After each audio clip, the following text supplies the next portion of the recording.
There are moments that stop a room. Not a loud moment. Not a flash of fireworks or a dramatic reveal that the producers have been building toward for 20 minutes. Just a quiet thing. A human thing. The kind of moment that arrives without warning in the middle of an ordinary afternoon and lands so completely that everyone in the room, the audience, the crew, the host who has seen everything, goes still at the same time, the way a field of grass goes still when the wind stops. Steve Harvey had been hosting Family Feud for over 15 years. He had stood at that center podium through more episodes than he could count, more families than he could remember, more moments than most people experience in a lifetime of watching television. He had laughed with people who deserved to laugh. He had held people while they cried. He had delivered big checks and celebrated big wins, and been the warm, steady presence in the center of a show that was, at its core, about the one thing that actually matters in a human life. Family. But on a warm Thursday afternoon in April 2024, Steve Harvey did something he had never done in 15 years of hosting. He said 4 words. Turn around. And in the moment after those words left his mouth, in the half-second before the side door opened and everything changed, the studio was so quiet that you could hear the lights humming. A woman named Morrison was standing at the podium with her back to the side of the stage. She was 52 years old. She had been separated from her son for 7 years. She had written him a letter every single week for those 7 years, 184 letters, never missing one, mailed from the same kitchen table where she had helped him with homework for 17 years, where she had sat alone after the courtroom door closed, where she had cried until morning the night they took him away. She did not know her son was 40 feet behind her. She did not know that the production team had been holding this secret for weeks. She did not know that the side door was about to open. She only knew, in the way she had come to know things across 7 years of learning to pay attention to what she could not see, that something in the air of that studio was different. Something charged. Something that had been building since she walked in that morning and could not be fully explained by bright studio lights or game show nerves. Steve Harvey said, "Turn around." And the world changed. This is Angela's story. This is Marcus's story. And more than either of those, it is the story of what happens when a mother refuses, week after week after week, to let the distance between herself and her child be the final word. Angela Morrison was born and raised in Cleveland, Ohio, the third of 5 children in a household that ran on 2 things: work and love, applied in equal measure and without complaint. Her mother, Dorothy, a small, precise woman who had cleaned office buildings at night for 22 years and cooked hot breakfast every morning before the children left for school, was the kind of parent that Angela had spent her entire adult life trying to become. Not because Dorothy was perfect. She was not. She was exhausted most of the time and strict in ways that Angela had resented as a teenager and understood as an adult. But Dorothy had never, not once in all the years of raising 5 children on a single income in a city that did not make it easy, let any of them feel that they were not worth showing up for. She had shown up. Every time. That was the whole lesson. Angela had absorbed it so completely, through so many years of watching it demonstrated, that by the time she had a child of her own, she did not think of it as a philosophy. It was just the shape of how life worked. Angela was 26 years old when Marcus was born. She had been married for 2 years to a man named Darnell who was, in the early years, genuinely trying. He worked. He came home. He held his son with the careful, slightly terrified tenderness of a new father who knows he is responsible for something precious and is not entirely sure he is equal to the responsibility. For a few years, it was good, not spectacular, but good. Solid, the particular quiet goodness of a young family finding its footing.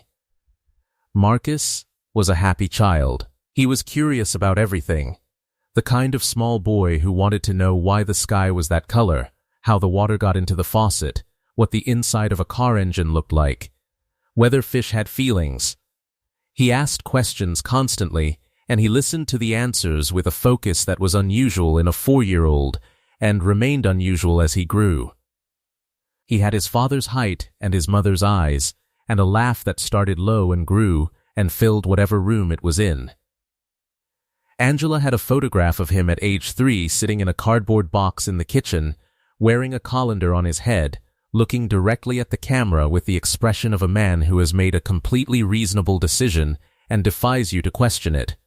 She still had that photograph. It was on the refrigerator in her kitchen in Cleveland. It had been there for 20 years. When Marcus was 11, Darnell left. There was no dramatic scene. There was no single event that could be pointed to as the cause. There was a conversation one evening, then another conversation, then a period of tension that Angela had tried to navigate and could not.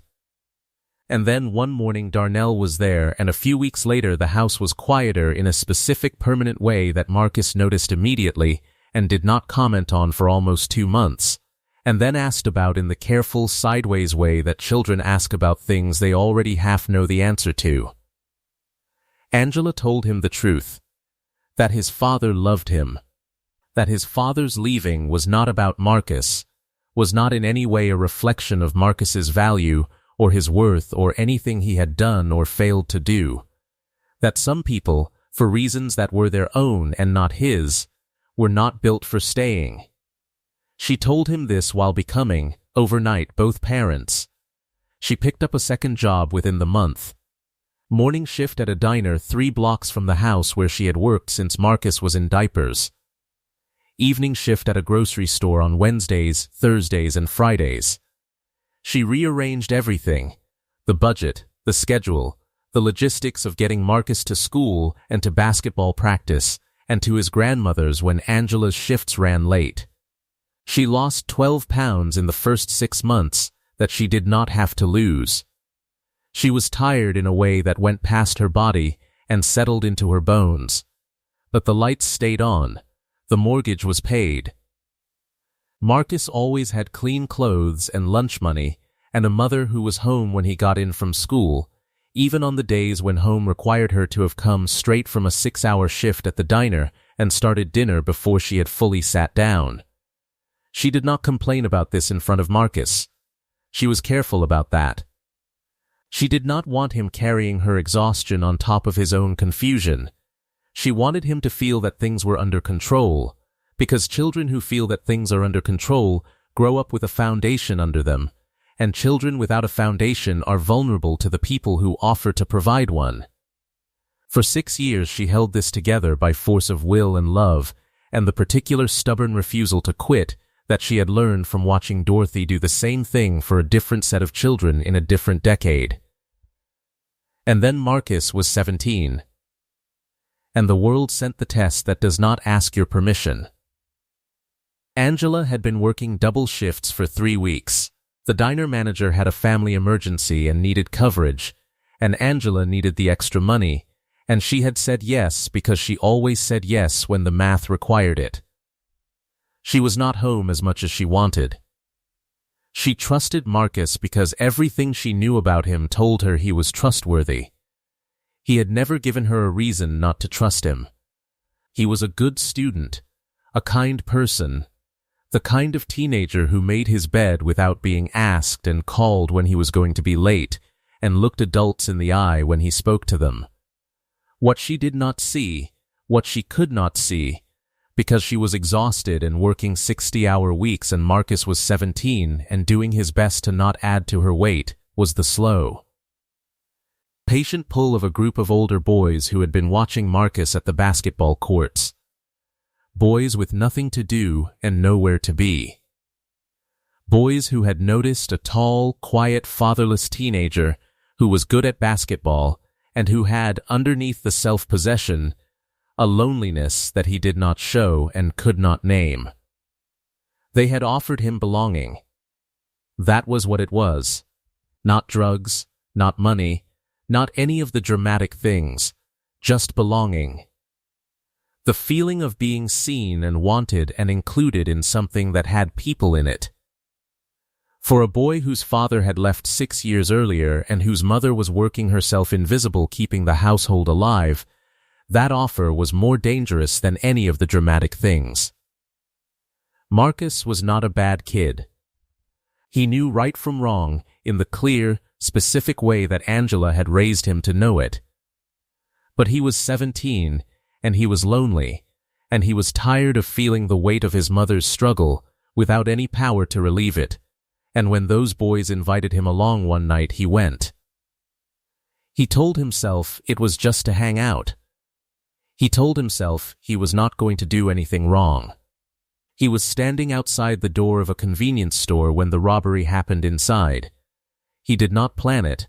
He did not take part in it directly. He was outside, but he had known what was happening through the door and he had not walked away, and a man inside had been hurt, and the law is not interested in the distinction between the person who does a thing and the person who stands at the door knowing it is being done and chooses not to leave. The police came. Everyone was arrested. Marcus was 18 by then. His birthday had come 2 weeks before the night in question, which was one of the facts that the public defender had tried to use and could not use enough. Angela hired the best lawyer she could find with the money she did not have. She took a second mortgage on the house. She drained the savings account she had been building month by month for Marcus's college. The lawyer was good. He worked hard. He got the charge reduced from what it would have been to what it was. The judge sentenced Marcus to 8 years. Angela stood in that courtroom in the nicest dress she owned, a dark blue dress she had bought for her mother's funeral, because it was the most serious thing she had, and this was the most serious day of her life. And she watched her son stand up from the defendant's table in his suit that didn't quite fit because he had grown 2 inches in the last year, and they hadn't had money for a new one, and she watched the bailiff come toward him with the handcuffs, and she watched Marcus's face as it was happening. He did not fall apart. He was trying not to for her, and she knew it, and she loved him for it and grieved for it at the same time. He turned back once, just before the door. He looked across the courtroom, past the lawyers and the gallery, and the distance that was about to become 7 years, and he looked at her. "Mom," he said, "I'm sorry. I'm so sorry." The door closed. Angela drove home alone. She parked in the driveway and sat in the car for a long time before she could make herself go inside.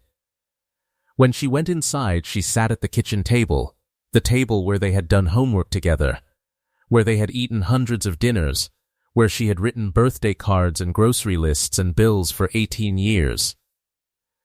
And she put her hands flat on the surface, and she looked at the small calendar on the refrigerator where she had been marking off the days until Marcus's basketball tournament. She took the calendar down. She put a new one up. She got out a notepad and a pen. She wrote Marcus a letter. 2 pages. She told him she was not giving up on him. She told him she was not going anywhere. She told him she knew what he had done, and she was not pretending it didn't matter, and there were going to be consequences, and she was not going to lie to him about that. But she also told him that consequences were not the same thing as the end. She told him she knew who he was underneath the worst night of his life. She told him she was going to keep knowing it until he found his way back to it himself. She signed it, Mom. She mailed it the next morning. The following week she wrote another one. And the week after that. And the week after that. Every single week. Without exception. Without skipping. Without waiting to hear back before she wrote the next one. She wrote about small things on the weeks when there were no large things to say. She wrote about what the weather was doing. About a funny thing that happened at the diner. About the neighbor's dog who had puppies in November, and how there were 6 of them, and 2 were the same color as the dog and 4 were not. She wrote about what she cooked for dinner. About songs that came on the radio on her drive to work. about the tree in the front yard that had lost a large branch in a windstorm and the gap it left, and how she had looked at the gap every morning for 2 weeks before she stopped seeing it as a gap and started seeing it as just part of how the tree was now. She wrote about his grandmother, Dorothy, who was getting slower but was still sharp and still asking about him and still praying for him every day. She wrote about the colander photograph on the refrigerator. She wrote, at the end of every letter, no matter what else she had written, the same line, "I am proud of you. I know who you are. That doesn't change. Come home to me." She did not know if he was reading them. Some weeks he called and she could hear something in his voice that was more like him than the week before. Something that told her he was building something inside himself, brick by brick, that was going to hold. Some weeks she didn't hear from him at all, and she would sit at the kitchen table on the evening she would have normally called, and she would talk to God and ask for patience, and ask for protection, and ask for the specific mercy of a mother's prayer, which is not a prayer for a specific outcome, but a prayer that her child be okay. That wherever he is and whatever he is going through, he be okay. Then she would write the next letter. She wrote 184 letters in 7 years.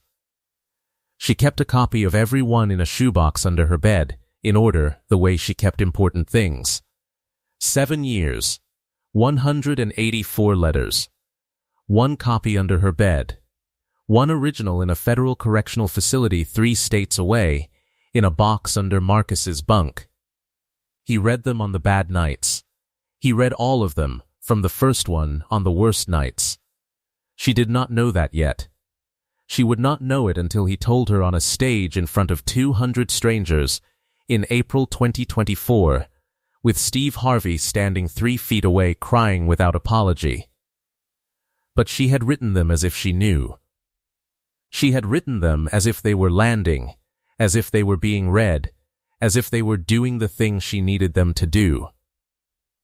She had written them on faith, the particular, stubborn, clear-eyed faith of a woman who had learned from her mother that showing up was not contingent on being certain it was working.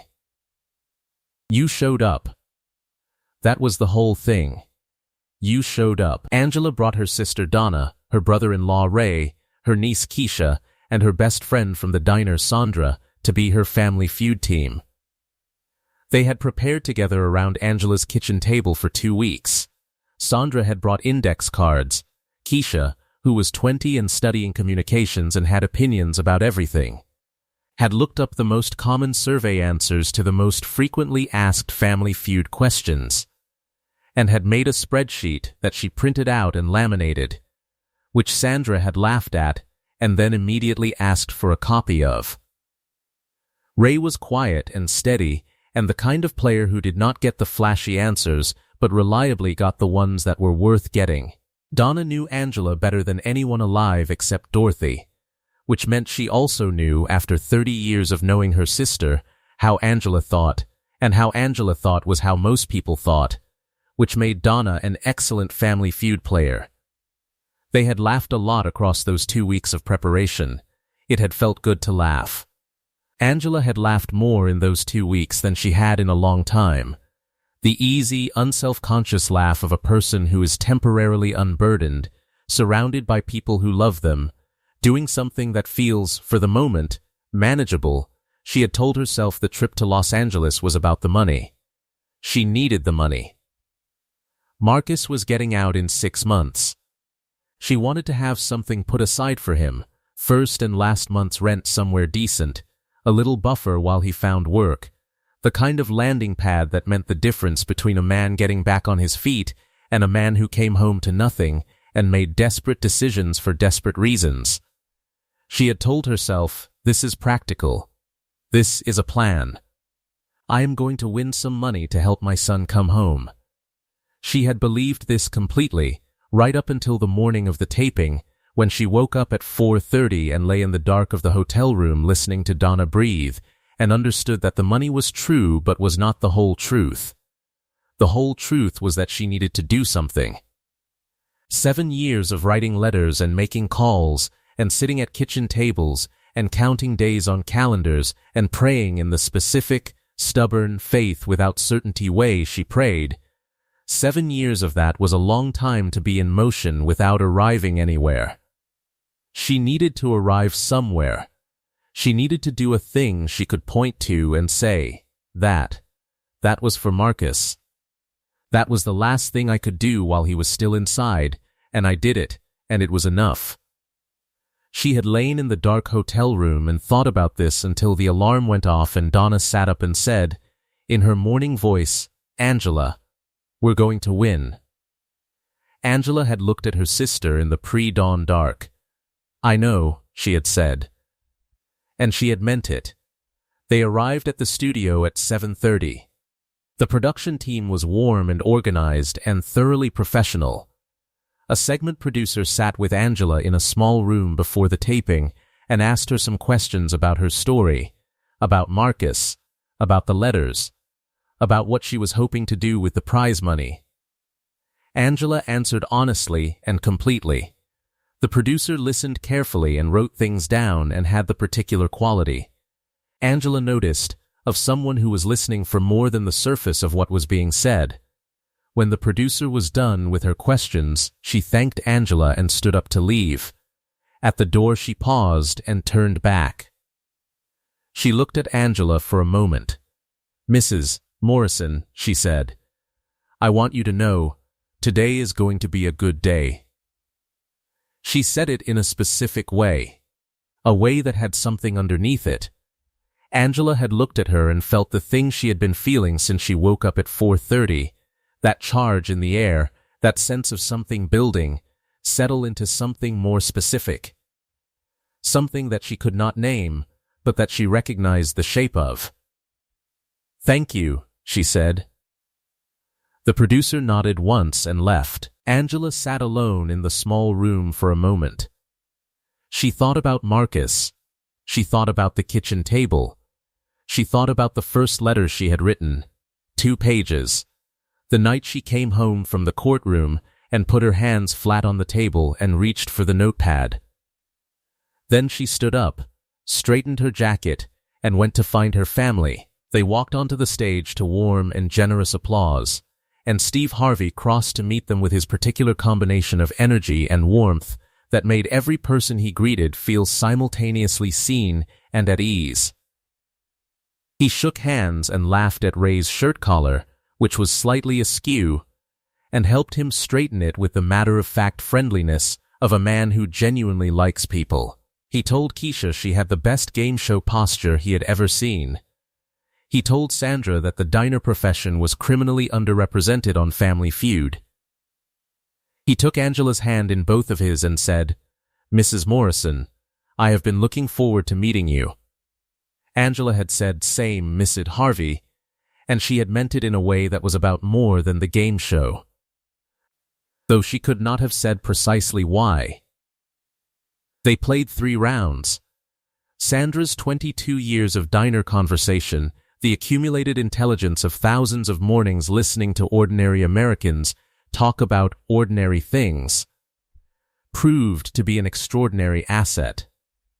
She knew what people said. She knew it the way you know things you have absorbed rather than studied. In the first round she gave 2 answers so obviously correct that Steve Harvey stopped and looked at her and said, "Ma'am, how are you doing that?" And Sandra had shrugged with the quiet confidence of a woman who had been underestimated by people with more education than common sense for 20 years and was done being surprised by her own competence. Keisha was fast on the buzzer.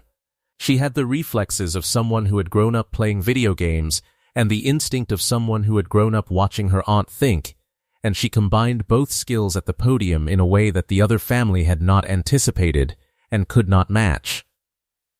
Ray got the #1 answer in the second round on a question about household chores. An answer so specific and domestic that Angela would later say he had obviously been paying more attention at home than anyone had given him credit for, which had made Donna laugh so hard she could not speak. Angela played every round with the focused calm of a woman who had organized her whole life around not falling apart when things were hard. She gave answers that were considered and correct. She did not showboat. She did not hesitate. She answered the way she had written all those letters, clearly with no wasted words, saying exactly what needed to be said. They won the main game. The audience cheered. The family embraced and laughed, and Sandra cried, and Keisha tried very hard not to cry and failed. Angela hugged her sister and felt, for a full and real moment, completely present and completely glad. And then Steve Harvey held up one hand. The room quieted. "Hold on," he said. "Before we get to fast money, I need a moment." Angela looked at him. The charge she had been feeling all morning, the thing in the air, the thing that had been building, moved through her chest like a current. "Angela," Steve Harvey said, "you shared your story with us. 7 years, 184 letters, every single week." "Yes, sir, not one missed. Not one." Steve Harvey looked at her for a long moment. The room was very still. "Can I ask you something? What kept you going? The weeks you didn't hear back. The weeks you sat at that table and had nothing to say. What made you keep writing?" Angela did not have to think about this for long. She had thought about it for 7 years. He needed to know, she said, that someone hadn't given up on him. Even when he gave up on himself. Even when he couldn't see anything worth believing in. She paused. "My mother showed me what that looks like. You don't stop just because it's hard. You don't stop just because you can't see if it's working. You keep going because they need you to keep going. That's it. That's the whole reason." Steve Harvey nodded slowly. The audience was completely quiet. "He told us," Steve said carefully, "that on his worst nights, the nights that were hard in ways he still doesn't fully talk about, he would take out those letters. All of them. From the beginning. He said they were the thing that made him feel like he was still a person." Angela's breath caught. She had not known he had said this. She had not known he had told anyone this. "He said reading your letters," Steve Harvey continued, his voice rough at the edges now, "felt like hearing your voice. He said it was the only thing on those nights that kept him on the right side of himself." Steve paused. He was working to keep his composure and mostly succeeding. "Angela, he's been eligible for a compassionate release pass. 48 hours. The program he's enrolled in, they arranged it." Steve Harvey turned toward the side of the stage. He wanted to come. Angela made a sound, just one small sound. Then she went completely still. "Angela," Steve Harvey said. She was already turning. "Turn around." The side door opened. Marcus stepped through it wearing a dark blue shirt and dark pants, his shoulders broad and his chin level, and his face doing the thing faces do when a person is trying very hard to hold something inside, and the something is too large to hold. He stopped just past the threshold. He stood still. His eyes found her across the stage. Angela did not move for 2 full seconds. Her mind was working, but the rest of her was suspended, that specific suspension that happens when something is too enormous to immediately process, when the information is arriving faster than the body can respond to it. And then her body knew. Before her mind finished the sentence, her body knew. Because she had not seen Marcus as a man, she had last held him when he was 18, a boy in an ill-fitting suit in a courtroom, and he was 25 now, and built like the man he had become across 7 years she had not witnessed. But she knew the way he stood. She knew the particular forward set of his shoulders that he had carried since he was small. She knew the way his jaw tightened when he was fighting something, which she had watched him do since the age of 6 when he fell off a bicycle in front of the neighbor kids and refused to cry. "Mom," Marcus said. His voice broke on the single word, broke completely. All the composure he had been carrying through the door and across the stage collapsed in that one syllable. Angela crossed the stage in 4 steps. Not running, her legs would not run. She walked those 4 steps with the directness of a woman walking toward the only thing in the room that was the whole point of everything. And she put both arms around her son and she held on. Marcus wrapped his arms around her and bent his head down over hers. He was nearly a foot taller than her now, a fact she registered somewhere in the part of her brain that kept registering things even when the rest of her was entirely occupied, and he held on back. They stayed like that. The studio audience rose as one body. Not on a signal, not at a cue, it was not that kind of moment. They rose the way people rise when they are in the presence of something real and they need to be standing for it. All of them. Every seat, and nobody made a sound, because the moment required to be heard rather than covered, and they understood this without being told. Steve Harvey had taken 3 steps back. He stood with his hands clasped in front of him and his head slightly bowed, and he did not speak. He did not move. He let the moment be what it was, and he kept himself out of it, and it was one of the finest things he did that day. The crew, ranged around the edges of the studio, had stopped. A camera operator was watching through her viewfinder, but she was not moving the camera. She was just watching. A sound technician had both hands on his headphones and was standing completely still. Terrence Hall, one of the floor producers, was standing with his arms folded and his eyes closed and his lips pressed together. Donna, across the stage, was not trying to hold herself together. She had given up on that entirely and was crying openly with both hands pressed to her face and making no apology for it. Angela and Marcus stayed in that embrace for a long time. Long enough that the silence in the room became something with texture, something you could feel, something that pressed gently against your chest like a hand. When Angela finally pulled back enough to see her son's face, she held it in both hands the way she had held it when he was small, when he was 6, when he was 10, when she would cup his face to tell him something important, and he would go still and listen with his whole self. She held his face and she looked at it. She looked at every part of it, the new lines, the jaw that was his grandfather's jaw now, the eyes that were still his eyes, exactly his eyes, exactly the eyes she had been picturing for 7 years every time she sat at the table and picked up the pen. "You're here," she said. "I'm here, Mom. How? 48 hours. Compassionate pass." His voice was steadier now. He had found himself again. The program director, they worked with the production team. They set it up. He paused. "They didn't tell you. They didn't tell me," she confirmed. She laughed, a short, surprised, entirely genuine laugh that came from somewhere below the emotion and broke through it. 48 hours? 48 hours. She looked at him. She shook her head slowly, still holding his face.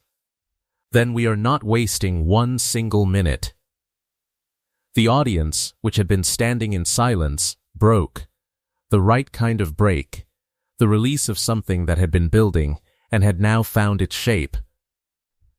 They laughed and they cried simultaneously, which is what happens when relief and love arrive together, and they applauded not because something had ended, but because something had completed itself. Steve Harvey walked forward then. He put his hand on Marcus's shoulder, and Marcus turned toward him. Steve Harvey looked at this young man, 25 years old. 7 years of a sentence he had served and was 3/4 through. A sentence that had cost both of them things that could not be fully calculated, and he said, simply, "I'm glad you came." "Thank you for making it possible, sir," Marcus said. Steve Harvey looked at him for a moment. Then he said, "Tell me something. Your mother wrote you a letter every week for 7 years. Every single one. What did that mean? On the inside. What did that actually mean?" Marcus thought about how to answer this. He was quiet for a moment, not avoiding the question but measuring it. giving it the weight it deserved. When he spoke, his voice was careful and deliberate. There are nights in there, he said, when you lose the thread. When you can't find the thing that connects who you are right now to who you were before or who you might be after. You just lose it. Everything feels like it's the same and always going to be the same, and there's no version of you that exists outside the walls. He paused. Those nights, I'd get the box out. I'd read the letters from the beginning. All of them. All the way through. He stopped. And when I'd finish, he said, I'd know who I was again. Because she kept telling me. Every single week she kept telling me. Not just the big things, the small things too. The neighbor's dog, what she cooked for dinner, what song came on the radio. He looked at his mother. She kept the world real for me. She kept herself real. She kept me real. He paused one more time. You lose yourself in there if nobody keeps you real. She kept me real. The studio was silent. Steve Harvey stood very still. Then he said, quietly to Angela, not performing it, just saying it, 184 letters. You never missed one. He's my son. Angela said. As if that settled it. As if there was nothing more that needed to be said, because there wasn't. Steve Harvey looked at the audience. He looked at the cameras. He looked at the crew members standing at the edges of the room who were all, in their various ways, undone by what they had just witnessed. He said, ladies and gentlemen, I need you to understand what you just watched. This woman worked double shifts to raise this boy alone. She sat in a courtroom and watched him be taken away. She went home and she sat at a kitchen table and she wrote him a letter. And then she wrote another one. And then another one. For 7 years, never missing one. Not one. He stopped. She didn't know if it was working. She didn't know if he was reading them. She wrote them because he needed to know someone hadn't given up on him. That's all. That's the only reason. He paused again, and when he continued his voice was rougher, lower, entirely without its performance register. And it worked. It worked because she didn't stop. Because she showed up, week after week, to a kitchen table and a piece of paper and a son who was 3 states away and needed to be told he was still a person. He looked at Angela. That is what a mother's love actually looks like. Not the easy kind. The real kind. The kind that shows up when it's hard and keeps showing up and doesn't ask to be thanked for it, and doesn't stop when there's no response and doesn't stop when there's no proof it's working. It just keeps going. He stopped. He pressed his fist against his mouth briefly. He looked at the floor. He looked back up. I've been in television for 30 years, he said. I don't know that I've ever said this before and meant it this completely. He looked at Angela Morrison. Thank you. Thank you for showing us what this looks like. Angela nodded once. Marcus reached over and took his mother's hand. She held it. The way she had held it at crossings when he was small, firm and warm and entirely certain. The hand of a woman who had decided a long time ago that she was not letting go. The fast money round happened after all of that. In another show, in another episode, on another day, the fast money round would have been the main event. But on this particular Thursday in April 2024, the fast money round was simply what came next. A formality almost. Because the thing that needed to happen had already happened, and everything that followed it was bonus. Angela and her niece Keisha played together. Keisha had the speed and the instinct. Angela had the experience and the calm.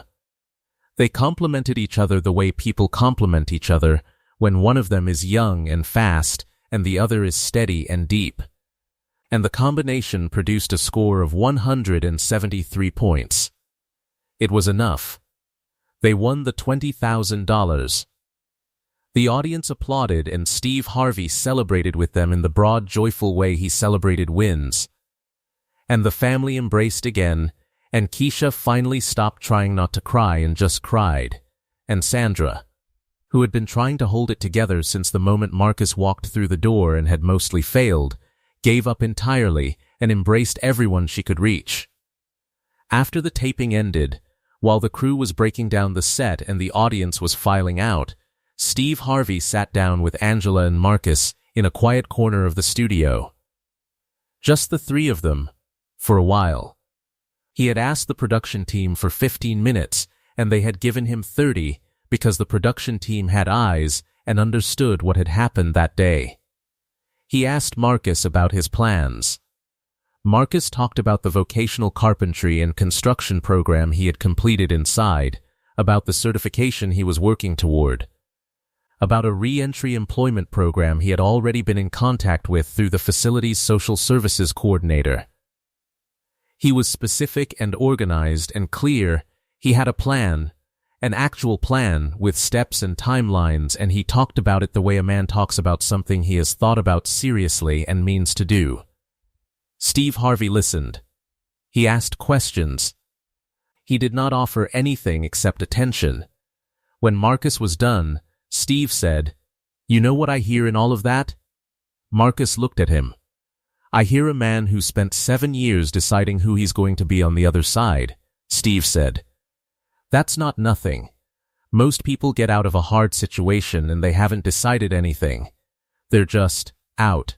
They don't know what they're building toward." He paused. "You know what you're building toward?" Marcus nodded. "I had time to think," he said simply. "What did you think about?" Marcus looked at his mother. "I thought about what she put in, 7 years of letters, every week. I thought about what it costs to do that, the time, the effort, the faith of it, and I thought about what it would mean if I got out and I wasn't worth it." He paused. "I decided I was going to be worth it. That was the decision. Everything else follows from that." Angela was looking at a point somewhere between the floor and the middle distance. She was not crying. She was doing the thing she did when something was too large for an immediate reaction, holding it, letting it settle. "You are worth it," she said. Quietly, matter-of-factly, the way you state a fact. Marcus looked at her. "I know," he said, "and then, after a pause, you told me. Every week." When the Family Feud episode aired 5 weeks later, it moved through the world with a speed and a persistence that the production team had not seen since the early years of social media. Within the first 24 hours, the clip, from the moment Steve Harvey said "turn around" to the moment Marcus took his mother's hand, had been viewed over 30 million times. Morning programs ran segments on it. The clip was shown in churches. A school teacher in Michigan showed it to her 9th grade class and asked her students to write about what it meant to not give up on someone. And the essays she received were the best her students had written all year. But the response that mattered most to Angela arrived 6 weeks after the episode aired, in a letter. Not from Marcus. Marcus called twice a week from the facility, and in those calls he was more present and more himself than he had been in years. The letter was from a woman named Patricia. In Baton Rouge, Louisiana, Patricia had a son named Darius who had been incarcerated for 3 years. In the 2nd year, a phone call had gone badly, a misunderstanding that became harsh words, that became silence, that became a wall that Patricia had told herself was too high to climb. She had stopped writing. She had told herself it was because the silence from his side was too painful and too discouraging, and she could not keep sending things into a void. She had watched Angela's episode on a Tuesday night with her daughter. She had watched Marcus say, "You keep yourself real." She had watched Angela say, in response to Steve Harvey's question about why she kept writing, he needed to know someone hadn't given up on him. Patricia had sat in the dark after her daughter went to bed. The next morning she had gotten out a notepad. She wrote Darius a letter. She told him she was sorry for the silence. She told him she was not giving up on him. She told him she would write every week and she meant it. She told him she did not need a response if he was not ready to respond. She just needed him to know she was still there. She mailed it the next morning. Darius called 3 weeks later. In her letter to Angela, Patricia said only, "I watched you. I understood. I did the thing. Thank you." Angela read the letter at the kitchen table. She sat with it for a long time. Then she wrote back. She told Patricia about the first letter she had written, 2 pages, the night she came home from the courtroom. She told her about the weeks when she didn't know if it was working. She told her about what Marcus had said on the stage. She kept me real. She told Patricia, "Keep writing, even when it feels like nothing. Keep writing. The letters are a rope, and when he needs to climb out of the dark, the rope will be there." Marcus was released 4 months after the taping, early, on a modified sentence adjustment that his conduct record and program completion had made possible. Angela was standing outside the facility gates at 6:45 in the morning, an hour before the doors opened. Because she had driven through the night and she was not going to be anywhere else. She had a thermos of coffee. She had made it herself in the car at a gas station at 3 in the morning with a small portable kettle she had bought specifically for this. She had the kind of coffee that comes from a gas station kettle at 3 in the morning, which is not good coffee. But it was hot, and it was hers, and she had made it for him. When the doors opened and Marcus walked out, he stopped in the morning air and looked at his mother standing in the parking lot in her coat with a thermos of terrible coffee. She handed it to him without a word. He took it in both hands and held it for the warmth and looked at her over the rim. "Ready?" she said. "Yeah, Mom," he said. "I'm ready." They drove home through the morning. Angela drove. Marcus sat in the passenger seat with the window slightly down, watching the landscape move past. After about an hour, he turned to her and said, "Out of nowhere, I kept all of them." Angela glanced at him. "The letters," he said. "I kept all of them. They're in the box they let me bring out." He gestured toward the back seat. "I want to read them to you. All of them. From the beginning." Angela looked at the road. She thought about the kitchen table. About Dorothy telling her, "You show up. You keep going. You don't stop." About 2 pages written the night after the courtroom, about 184 weeks of the same decision. "Okay," she said. "All of them?" "All of them," she said. "We have time." They drove on through the morning. The landscape was flat and ordinary and entirely beautiful in the specific way that ordinary things are beautiful when you are fully present with them. Fields, highway, the pale early light. A country going about its business in the vast, unhurried way that countries go about their business. A mother and her son. Driving home. In the months that followed, Angela spoke at the community center in Cleveland 3 times. She stood in front of rooms of women who had sons or daughters inside, who were trying to figure out whether to keep writing, keep calling, keep showing up to a relationship that felt like it was moving only in one direction. She did not have a speech. She stood up and she talked the way she talked, directly, specifically, without performance. She told them what she told Patricia. Keep writing, even when it feels like nothing, even when it feels like the letters are disappearing into silence. Write about Tuesday. Write about dinner. Write about the dog across the street. The content is not the point. The point is that every letter says one thing underneath whatever it says on the surface. It says, "I'm still here. You're still worth showing up for." She told them, the letters are a rope. You're building it week by week. You don't know when it'll be needed. You just keep building. 1 year after the episode aired, Marcus had been working with a construction company for 8 months. He had been promoted once. He had his own apartment, small, clean, 2 rooms, on the 3rd floor of a building 6 miles from Angela's house. He had a blue bicycle that Marcus Jr., Keisha's little brother, had named the machine for reasons nobody could fully explain but that had stuck. He called Angela every Sunday. They talked for as long as they needed to. Sometimes an hour, sometimes 20 minutes. Sometimes she would call him first on a Tuesday and he would answer before the second ring. The calendar on Angela's refrigerator still had the red circle on the day Marcus came home. She had not taken it down. She did not plan to.